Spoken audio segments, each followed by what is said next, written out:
कक्षा 5 की पाठ्यपुस्तक हमारे आसपास का 13वां पाठ। बसेरा ऊंचाई पर। पृष्ठ संख्या 120। कहानी एक यात्री की। मैं हूँ गौरव जानी।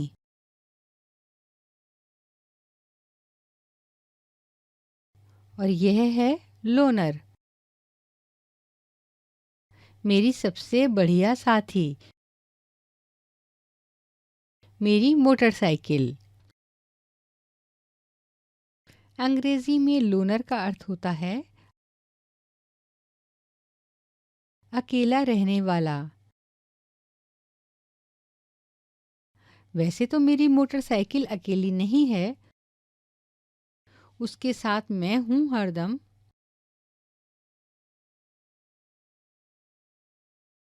हम दोनों ही मुंबई की भीड़-भाड़ वाली, शोरगुल वाली गलियों और ऊंची-ऊंची इमारतों में से निकलने का मौका ढूंढते रहते हैं।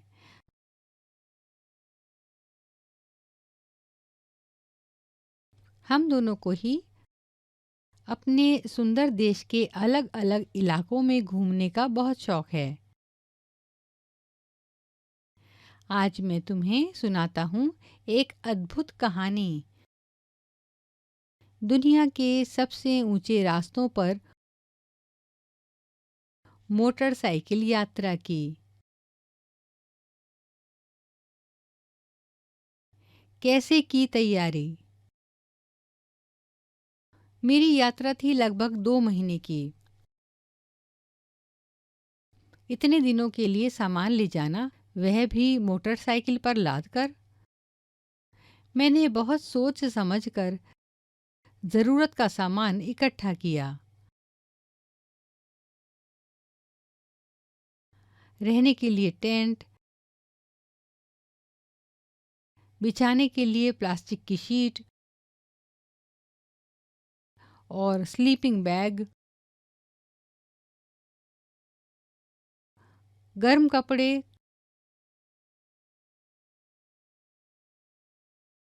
काफ़ी दिन तक खराब ना होने वाला खाना,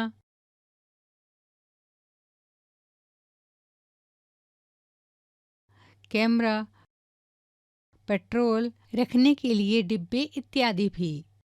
मैं मुंबई से निकला। महाराष्ट्र, गुजरात और राजस्थान के छोटे बड़े शहरों से होता हुआ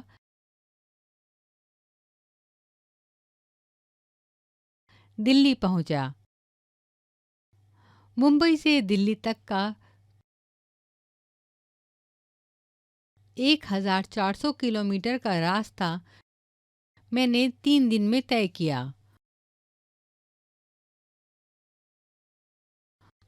मुझे पूरी उम्मीद थी कि दिल्ली में मुझे कुछ नया देखने को मिलेगा, पर दिल्ली भी मुंबई जैसी ही लगी। इतने सालों से मैं थक चुका था एक तरह के शहर देखते देखते।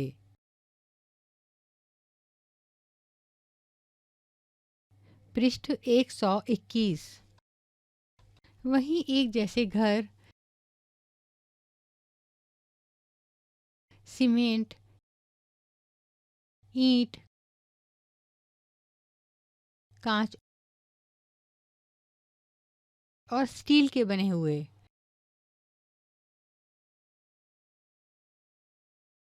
अब आने वाले दिनों के बारे में सोचकर मैं बहुत उत्सुक था। मेरी कल्पना थी कि मुझे देखने को मिलेंगे लकड़ी के घर, ढलवां छत वाले और बर्फ से ढके घर, बिल्कुल वैसे जैसे मैंने किताबों में भी देखे थे। दिल्ली में सारा सामान भरवा कर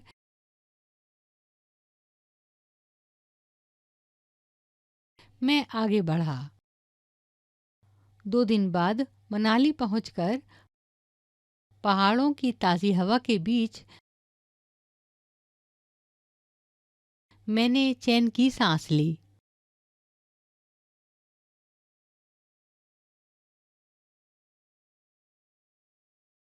असली यात्रा तो अब शुरू होनी थी।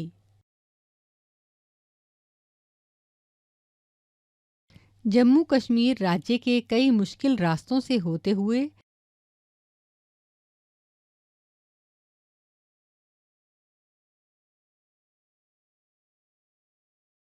हमें लद्दाख में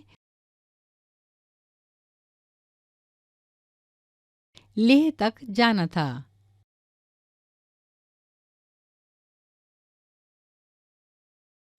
पता करो, नक्शे में देखकर बताओ कि मुंबई से कश्मीर जाने के रास्ते में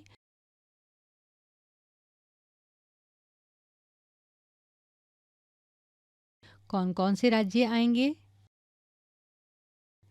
गौरव जानी मुंबई से दिल्ली तक के रास्ते में जिन राज्यों से गुजरे उनकी राजधानियों के नाम पता करो। क्या और कोई भी बड़ा शहर रास्ते में आया होगा? मनाली मैदानी इलाका है या पहाड़ी? ये शहर कौन से राज्य में है? मेरा नया घर। मैं और मेरी लोनर आगे बढ़े जा रहे थे। मुझे सिर्फ भरपेट खाना चाहिए था और रात की ठंड से बचने के लिए टेंट।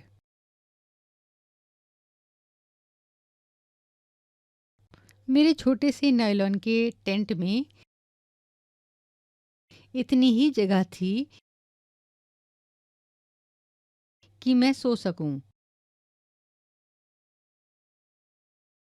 रात के समय मेरी मोटरसाइकिल टेंट के बाहर पहरा देती। सुबह की ठंडी हवा और चिड़ियों की चहक से ही रोज आँख खुलती। पृष्ठ 122। बताओ,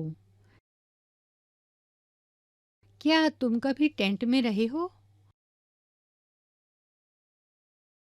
कहाँ? कैसा अनुभव था? मान लो तुम्हें अकेले पहाड़ पर 2 दिन तक एक टेंट में रहना है और तुम अपने साथ केवल 10 चीजें ले जा सकते हो। उन 10 चीजों की सूची बनाओ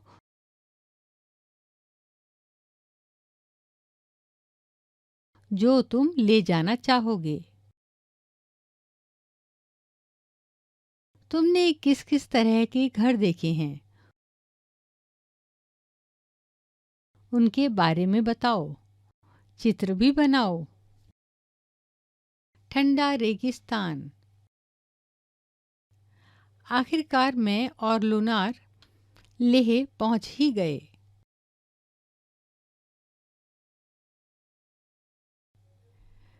अजब अनूठा था यह इलाका। सूखा, समतल और ठंडा रेगिस्तान।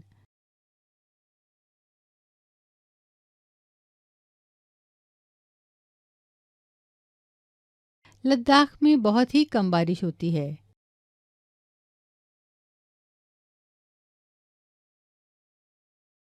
यहाँ दूर दूर तक दिखते थे बर्फ से ढके पहाड़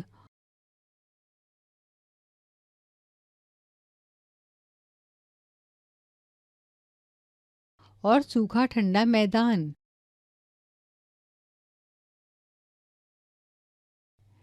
लेह शहर की एक शांत गली में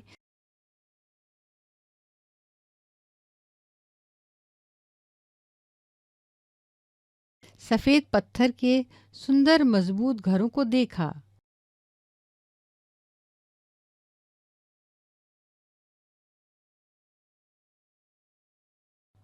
थोड़ा आगे बढ़ा तो कुछ बच्चे झूले झूले यानी स्वागत स्वागत चिल्लाते हुए मेरा पीछा करने लगे।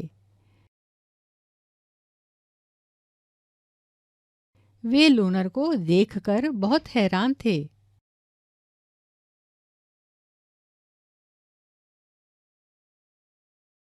सभी मुझे अपने अपने घर ले जाना चाहते थे।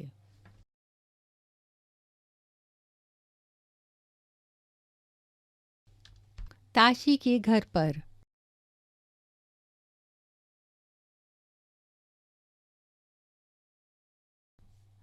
ताशी का जोर चला और वह मुझे खींचकर अपने घर ले गया।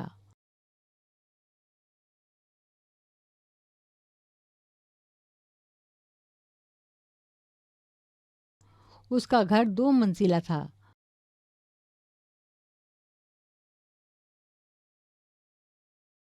पत्थरों को काटकर एक के ऊपर एक रखकर बना था। उन पर मिट्टी और चूने से पुताई की हुई थी। अंदर से घर छप्पर जैसा लग रहा था।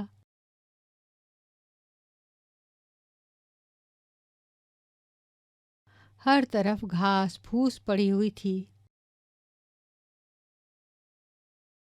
ताशी मुझे लकड़ी की सीढ़ियों से पहली मंजिल पर ले गया।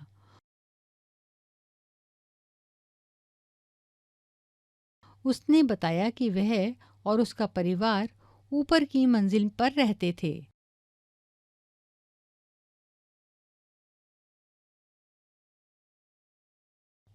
पृष्ठ 123। नीचे की मंजिल पर जानवरों के रहने की जगह थी और ज़रूरत का सामान इकट्ठा करके रखते थे।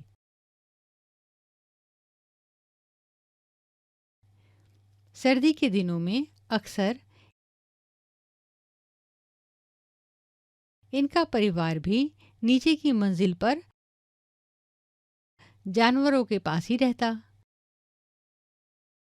नीचे की मंजिल में कोई खिड़की भी नहीं थी। छत को मजबूत बनाने के लिए पेड़ों के मोटे तने इस्तेमाल हुए थे।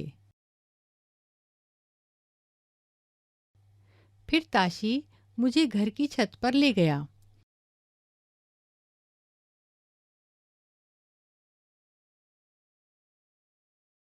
आसपास का नज़ारा तो देखते ही बनता था।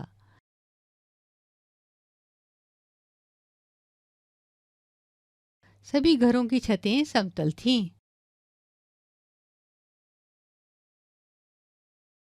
कहीं लाल मिर्च सूखने के लिए फैली थी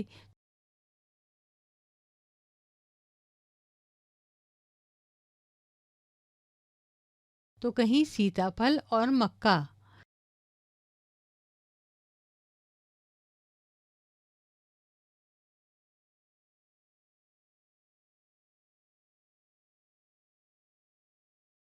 किसी छत पर धान के ढेर लगे थे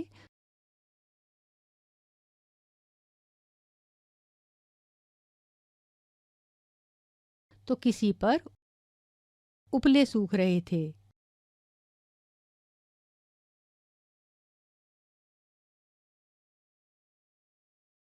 ताशी ने बताया कि छत उनके घर का सबसे महत्वपूर्ण हिस्सा है। यहाँ गर्मियों की तेज धूप में ही बहुत सारी फल सब्जी सुखा ली जाती है।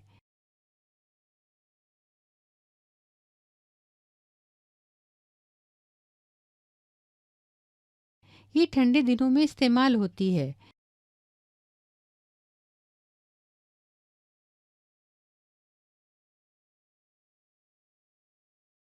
जब फल सब्जी नहीं मिल पाते।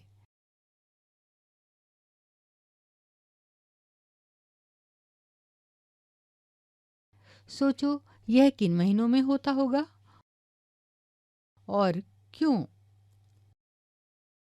वहां खड़ा मैं सोच रहा था कि किस तरह उनके घर का हर हिस्सा एक खास सोच से बनाया गया था, बिल्कुल वहां के मौसम और लोगों की ज़रूरत के अनुकूल।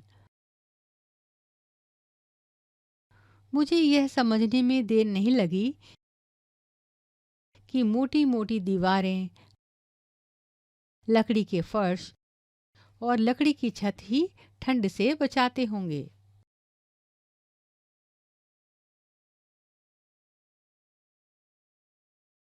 लिखो, ताशी के इलाके के लोग सर्दियों में नीचे की मंजिल पर रहते हैं। वे ऐसा क्यों करते होंगे? तुम्हारे घर की छत कैसी है? तुम्हारे यहाँ छत किन किन कामों के लिए इस्तेमाल होती है? पृष्ठ 124। दुनिया की चोटी पर लोगों का बसेरा। अब समय था आगे बढ़ने का। टेढ़े मेढ़े संकरे पहाड़ी रास्तों से होते हुए मैं बहुत ऊंचाई पर जाता जा रहा था। कहीं सड़क तो कहीं बड़े बड़े पत्थर। लोनर का चलना मुश्किलों से भरा था।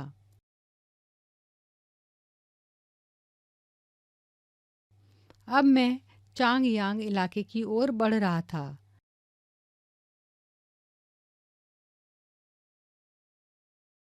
लगभग 5,000 मीटर की ऊंचाई पर बना यह मैदानी इलाका बिल्कुल सुनसान और पथरीला था।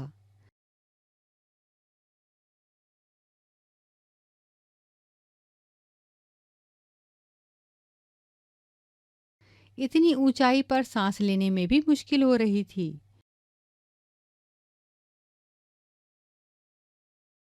मेरे सिर में दर्द होने लगा और बहुत कमजोरी महसूस होने लगी।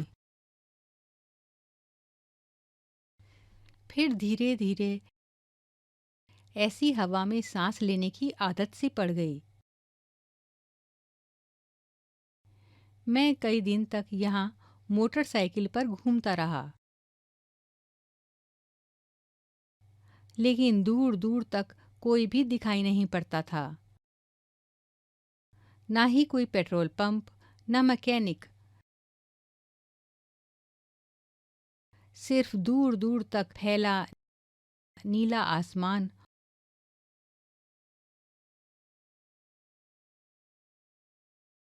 और पहाड़ों के बीच बहुत से तालाब। कई रातें और कई दिन बीत गए। मैं अकेला ही बढ़ता रहा। फिर एक दिन अचानक मेरे सामने था बड़ा सा हरा मैदान और उसमें चरती भेड़ बकरियां।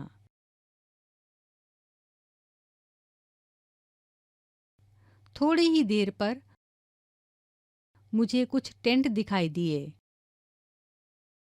मैं हैरान था कि इस सुनसान इलाके में ये कौन लोग थे और क्या कर रहे थे। पता करो, तुम जिस इलाके में रहते हो वह कितनी ऊंचाई पर है।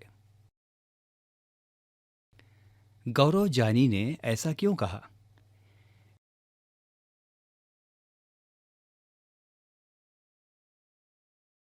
इतनी ऊंचाई पर सांस लेने में भी मुश्किल हो रही थी। तुम कभी पहाड़ी इलाके में गए हो? कहाँ?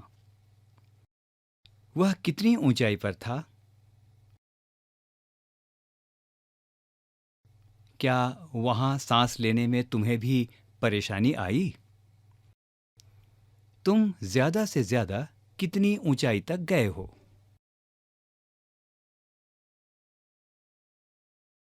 पृष्ठ संख्या 125। चांगपा। वहां मैं मिला नामग्याल से।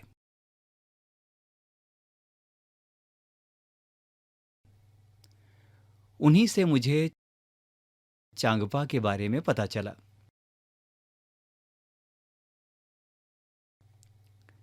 इतने बड़े इलाके में सिर्फ 5,000 लोग।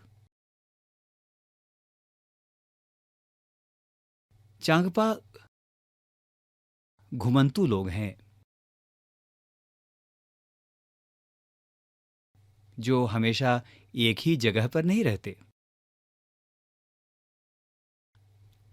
अपनी भेड़ बकरियों के झुंड को लेकर पहाड़ों में हरे मैदानों की खोज में घूमते रहते हैं। इन्हीं जानवरों से उन्हें अपनी जरूरत का सामान मिल जाता है।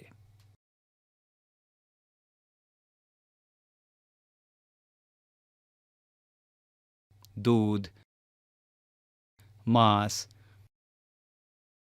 टेंट के लिए चमड़ा, स्वेटर और कोट के लिए ऊन आदि। भेड़ बकरियां ही इनकी सबसे बड़ी पूंजी हैं।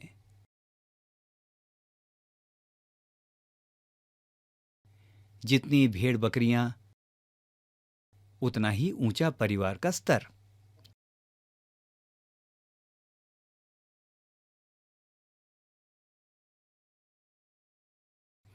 चांगपा खास तरह की बकरियां पालते हैं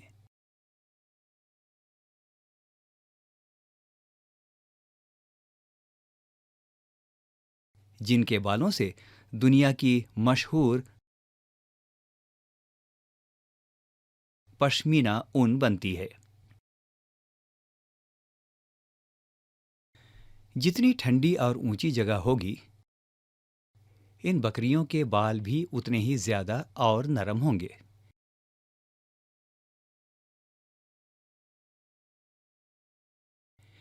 इसीलिए चांगपा इतने मुश्किल हालात में भी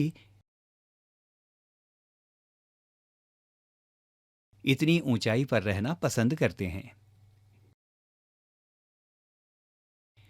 यही है इनकी जिंदगी।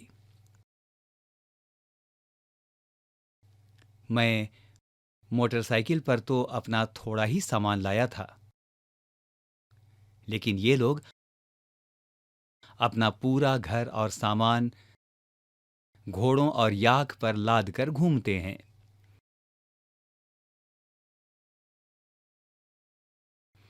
जब आगे बढ़ना हो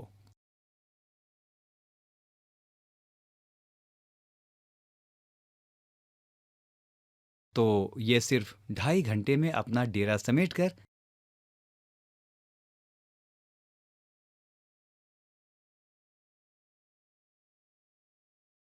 निकल पड़ते हैं। जहां ठहरना हो वहां कुछ ही देर में ये अपने टेंट गाड़ लेते हैं और तैयार हो जाता है इनका घर। आपका स्वागत है, कहते हुए नामग्याल मुझे बहुत बड़े तिकोने टेंट में ले गया।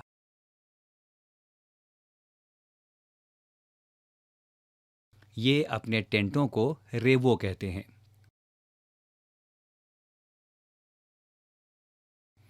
याक के बालों से बुनाई करके चांगपा पट्टियां बनाते हैं।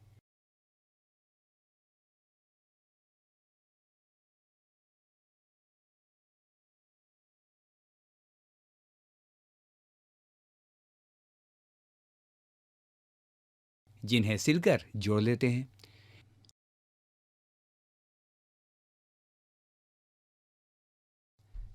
पृष्ठ संख्या 126। ये बहुत मजबूत होती हैं और गर्म भी।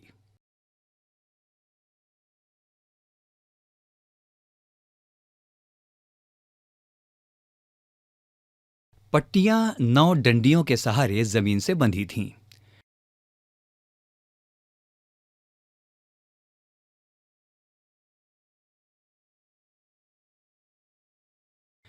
टेंट लगाने से पहले जमीन में 2 फुट गहरा गड्ढा खोदते हैं।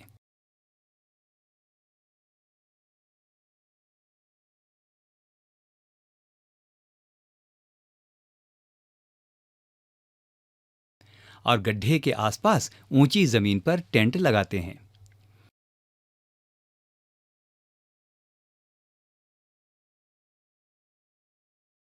टेंट में घुसने पर मैंने पाया कि वह खूब ऊंचा था और मैं आराम से सीधा खड़ा हो सकता था। अपने टेंट में मैं ऐसा नहीं कर पाता।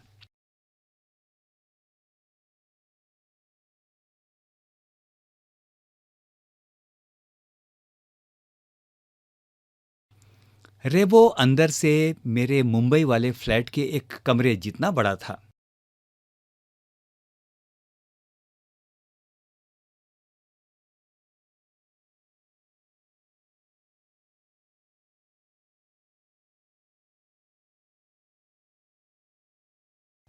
दो लकड़ी के बड़े डंडों के सहारे खड़ा था। रेबो के बीचों बीच एक खुला छेद था।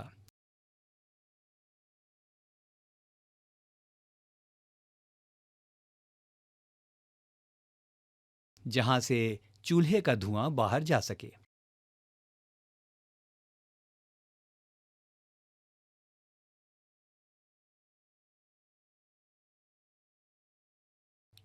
नामग्याल ने बताया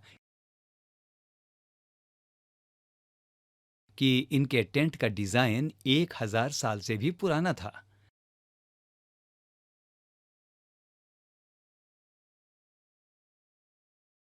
इससे टेंट में रहने वाले चांगपा ठंड से बचे रहते हैं।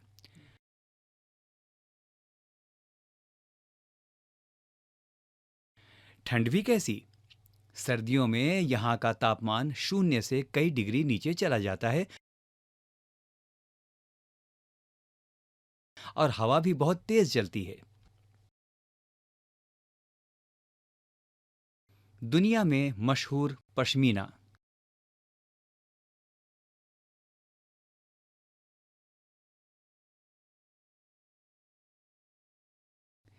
माना जाता है कि एक पश्मीना शॉल में 6 स्वेटरों के बराबर गर्मी होती है।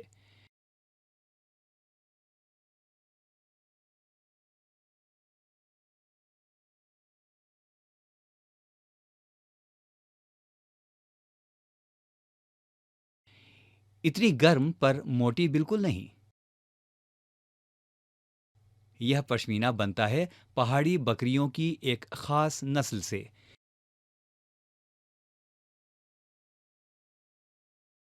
जो लगभग 5000 मीटर की ऊंचाई पर रह सकती हैं। यहाँ सर्दियों में तापमान 0 सेंटीग्रेड से भी बहुत कम, यानी -40 डिग्री सेंटीग्रेड तक चला जाता है।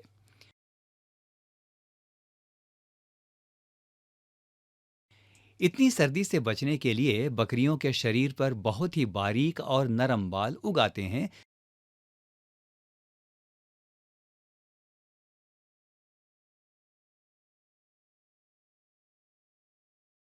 जो गर्मियों में झड़ जाते हैं। ये बाल बहुत ही पतले होते हैं।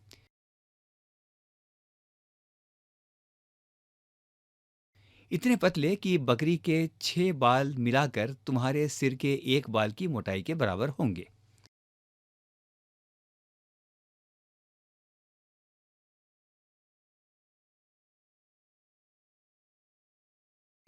इसलिए पश्मीना शॉलों को मशीनों द्वारा नहीं बुना जा सकता।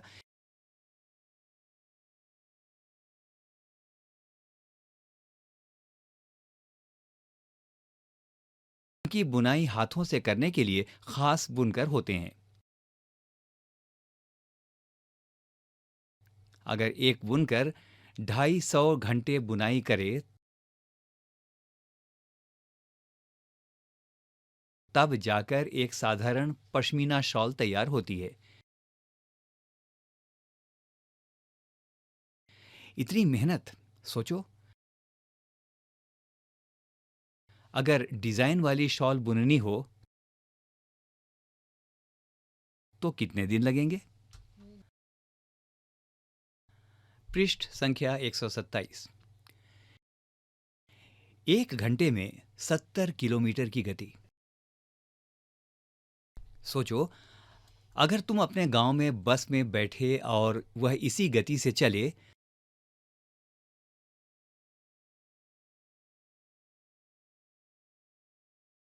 तो तुम 1 घंटे में कहां पहुंच जाओगे? रेबो के पास ही भेड़ बकरियों को रखने के लिए एक जगह बनी थी।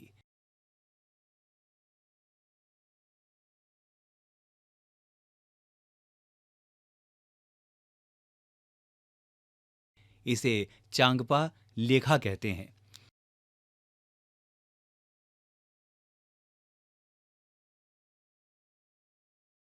लेखा की दीवारें पत्थरों और चट्टानों को एक दूसरे पर रखकर बनाते हैं।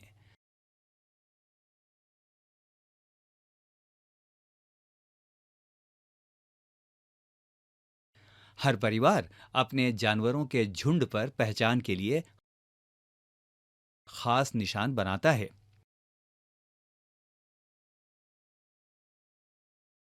रोज सुबह झुंड को लेखा से बाहर निकालकर गिनकर चराने ले जाते हैं।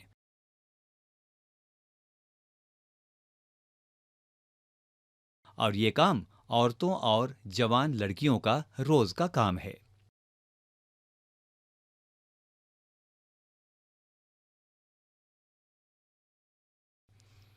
चांगपा लोगों की जिंदगी पूरी तरह से इन जानवरों से जुड़ी है।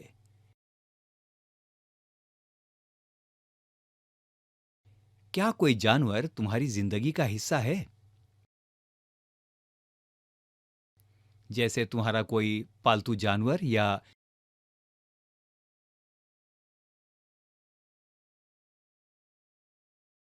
खेती में इस्तेमाल किए गए जानवर इत्यादि।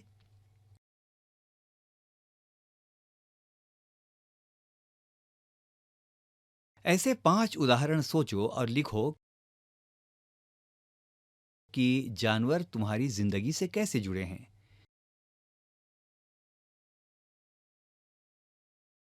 क्या भेड़ बकरियों को अपने शरीर के बाल की जरूरत नहीं होती?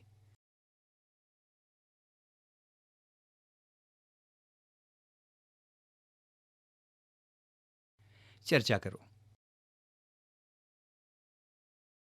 पता करो।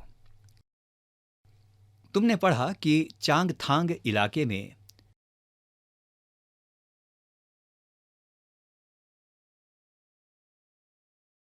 तापमान 0 डिग्री सेंटीग्रेड से काफी कम हो जाता है।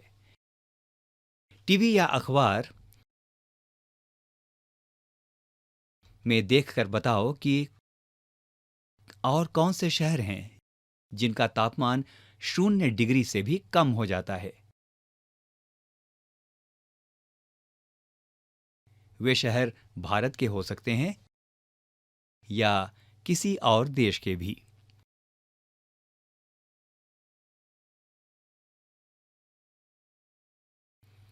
किन महीनों में तुम्हें ऐसे तापमान की खबरें देखने को मिलेंगी?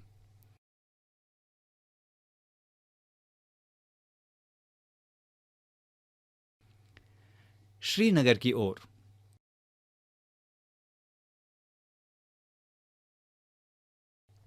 मैंने कुछ दिन इन लोगों के साथ बिताए।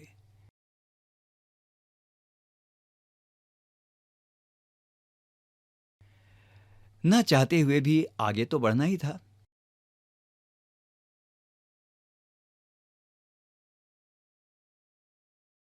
लेह से वापसी की यात्रा मुझे इस अनोखे इलाके से दूर एक दूसरी ही दुनिया में ले जाने वाली थी। लेह से वापस आते समय मैंने श्रीनगर की ओर का रास्ता पकड़ा।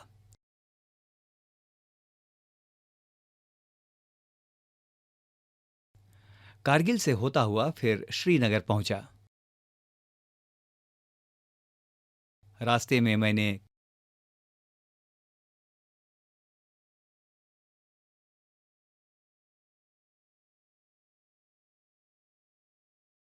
कई तरह के घर और अद्भुत इमारतें देखीं।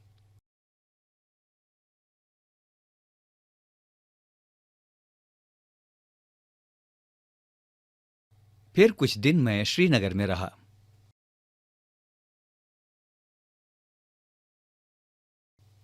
वहां के अलग घरों को देखकर मैं हैरान था।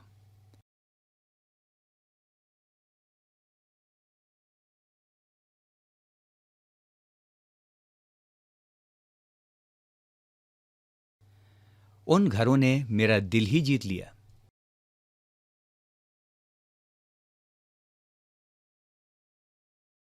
कोई पहाड़ पर,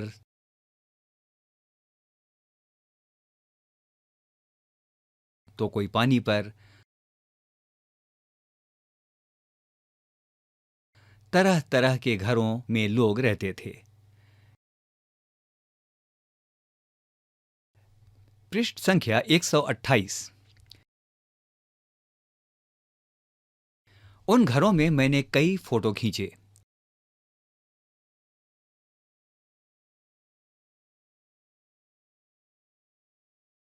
ये फोटो तुम भी देखो।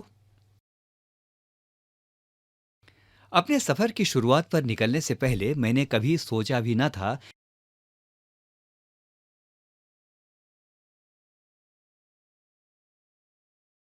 कि एक ही राज्य में मुझे इतनी तरह के घर और लोगों के रहन सहन के तरीके देखने को मिलेंगे।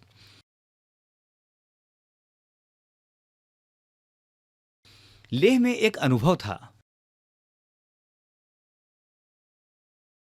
दुनिया की चोटी पर रहने का।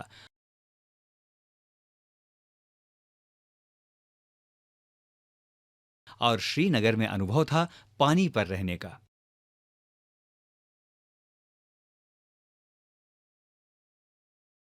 इन इलाकों में घर भी ऐसे खास थे जो वहां के मौसम के अनुकूल थे।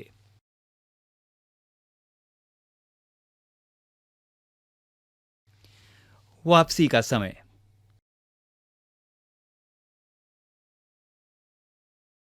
फिर आगे बढ़ने का समय आ गया।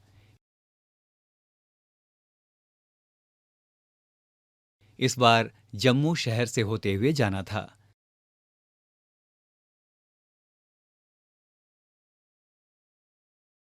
अब फिर वैसे ही घर दिखे जिन्हें देखकर मैं बड़ा हुआ हूं।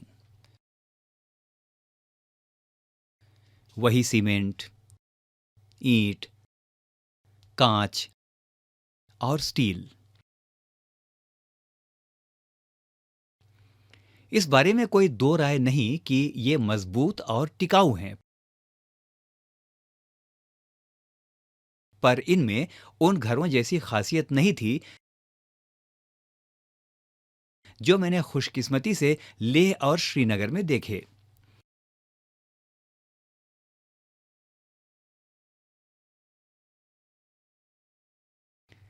फिर से उतना ही लंबा वापसी का सफर करके मैं और लोनर मुंबई पहुंचने ही वाले थे। मुंबई शहर की भीड़-भाड़ वाली सड़कों पर लोनर वापस नहीं आना चाह रही थी। मेरा मन भी भारी हो रहा था।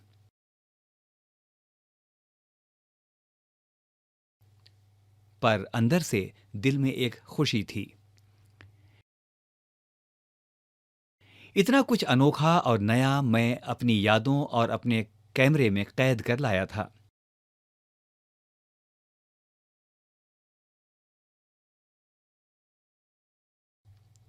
और यह अंत थोड़ी ही है।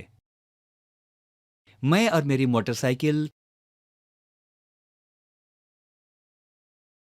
फिर जब इस शहर से ऊब जाएंगे तो निकल पड़ेंगे एक नए सफर पर।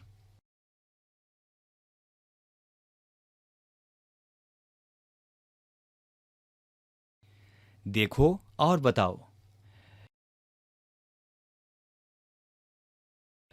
देखो, जम्मू कश्मीर में अलग अलग तरह के घर हैं जो कि वहाँ के लोगों की ज़रूरत और मौसम के अनुरूप बनाए जाते हैं।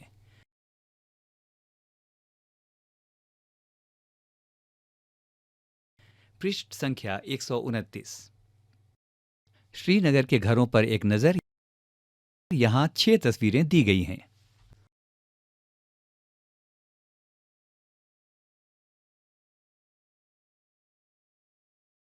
पहली तस्वीर, श्रीनगर में बाहर से आए कई टूरिस्ट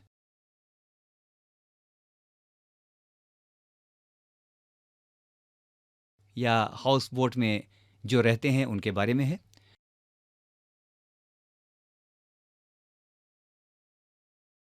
हाउस बोट 80 फुट तक लंबे होते हैं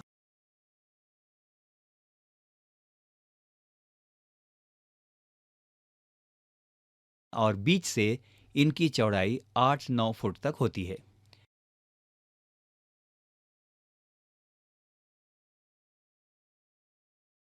दूसरी तस्वीर, बोट की तरह बने लकड़ी के डोंगे पानी पर तैरते रहते हैं।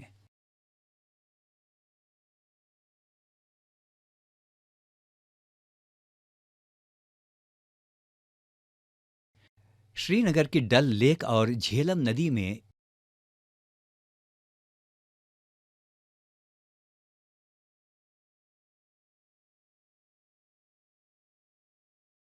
इन डोंगों में कई परिवार रहते हैं।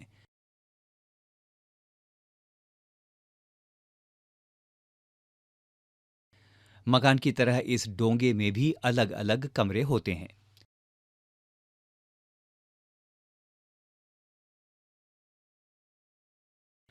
तीसरी तस्वीर है हाउस बोट। और हाउस बोट के बारे में यहां पर बताया गया है। हाउस बोट और कई बड़े घरों की अंदर की छत पर लकड़ी की सुंदर नक्काशी होती है।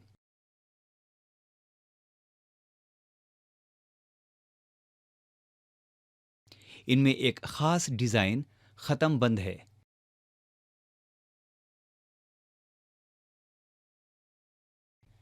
जो जिगसॉ पजल जैसा दिखता है।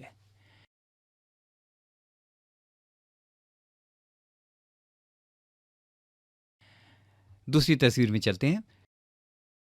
पत्थरों को काटकर एक के ऊपर एक रखकर बनाए गए घर कश्मीर के गांव में दिखते हैं।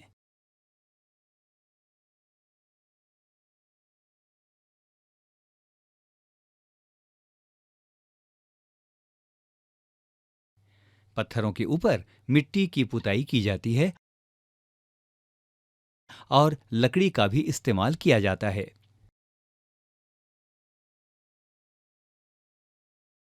इन घरों की छत ढलवां होती है।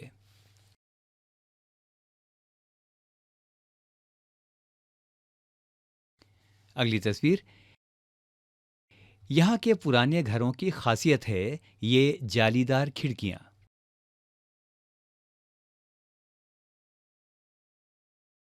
ये बाहर की ओर उभरी होती हैं। इन्हें डब कहते हैं। इनमें बैठकर बाहर का नजारा बढ़िया दिखता है।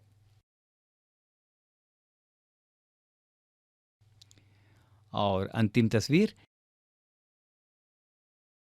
यहाँ के पुराने घरों की खासियत है पत्थर, ईंट और लकड़ी को मिलाकर बनाना।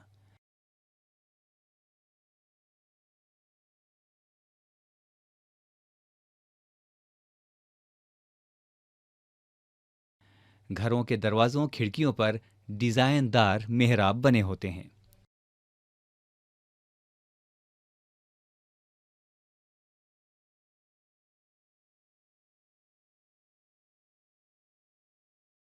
पृष्ठ संख्या 130। क्या तुम्हारे इलाके में अलग-अलग तरह के घर हैं? अगर हाँ, तो इसके कारण सोचो।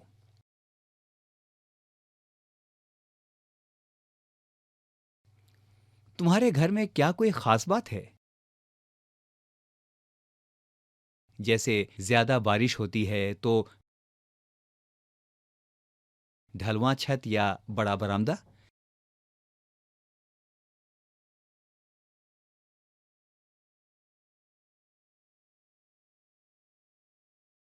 जहां गर्मियों में सोते हो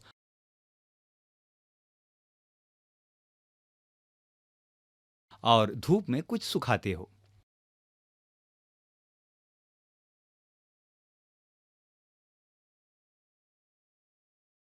अपने घर के बारे में सोचो। घर बनाने के लिए किन चीजों का इस्तेमाल हुआ है? मिट्टी, पत्थर, लकड़ी या सीमेंट? अपने घर की खास बात चित्र द्वारा दिखाओ।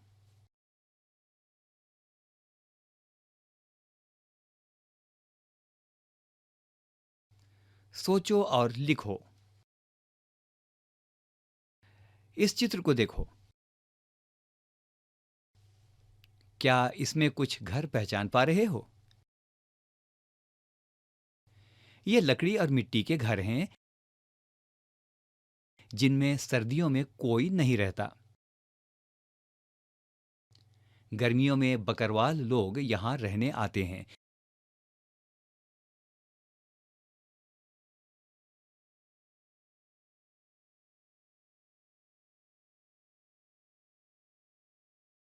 जब वे बकरियों को चराने के लिए पहाड़ों की ऊंचाइयों पर ले जाते हैं। अंदाजा लगाओ कि बकरवाल और चांगपा लोगों की जिंदगी में कौन सी बातें मिलती जुलती हो सकती हैं।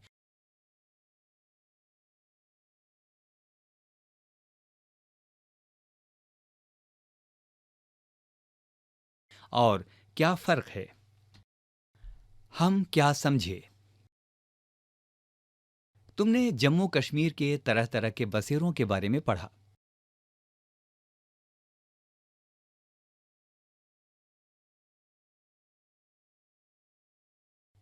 कुछ ऊंचे पहाड़ पर,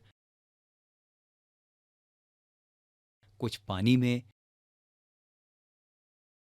कुछ जिनमें लकड़ी और पत्थर पर सुंदर डिजाइन है, कुछ जिन्हें बांधकर किसी और जगह भी ले जाया जा सकता है।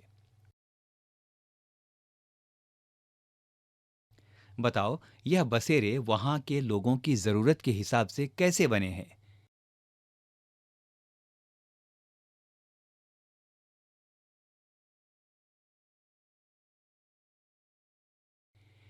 यह घर तुम्हारे घर से कैसे अलग हैं?